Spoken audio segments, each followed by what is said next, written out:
So I just got approached by the company that makes the Carnivore Bar. So I have four of them sitting upstairs on my table right now to try, and I'll let you know. But the challenge with some of these carnivore related foods can be the fact that the meat has been dried and histamine can develop under that circumstance. So that's a bit of a challenge. So the other thing that I've looked at is, interestingly enough, beef isolate protein. So what they do is they basically isolate the amino acids. There's almost no fat, and that looks like it might be an interesting option to make a bar where we could make it ourselves and it might be more under our control what the ingredients are, and hopefully less likely to have histamine as a component. So that experiment is actually still undergoing. I wish I could report more at this point. What I can tell you is that I tried this product that I found in Canada. There seems to be one called Equip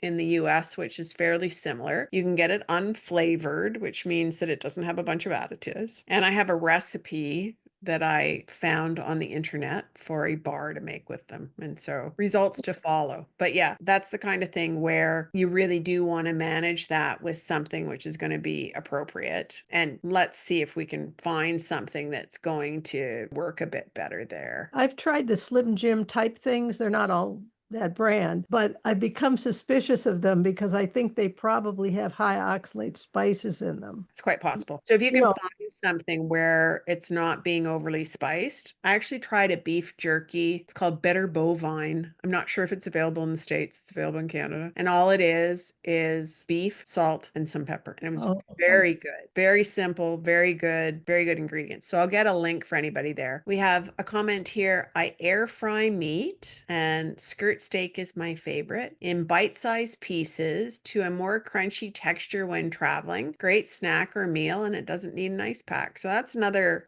option. Make something, cook it till it's crunchy. My husband, actually, he's Dutch, so I got introduced to what they call speck, which is this really thick sliced pork belly, and you cook it until it's hard. And I swear that stuff would last for 20 years. It's nice and crunchy, and it's a great snack. So you just salt it. Like, it's unlike bacon, it's not aged. So you don't have to worry about it's been smoked, it's been processed, they've added yucky stuff to it, blah, blah, blah. It's just pork belly. And I've got some in my freezer right now, waiting for me to have a day when I can stand over the stove and just cook it up. And you get a bunch of fat rendered out of it, and it'll be nice and crunchy and have a little salt on it. Yum. I'm so glad the comment in the chat reminded me of that too. Because sometimes, we just don't remember everything all at once.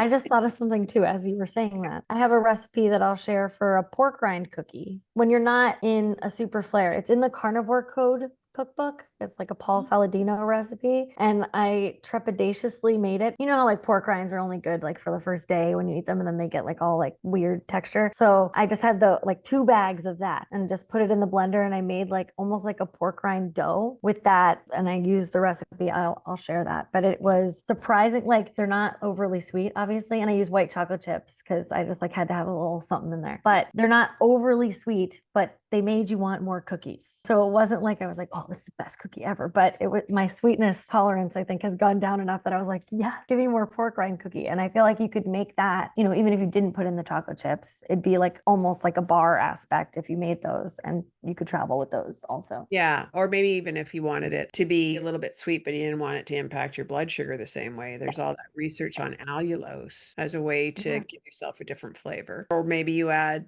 some spices to it of various sorts. But yeah, that sounds interesting.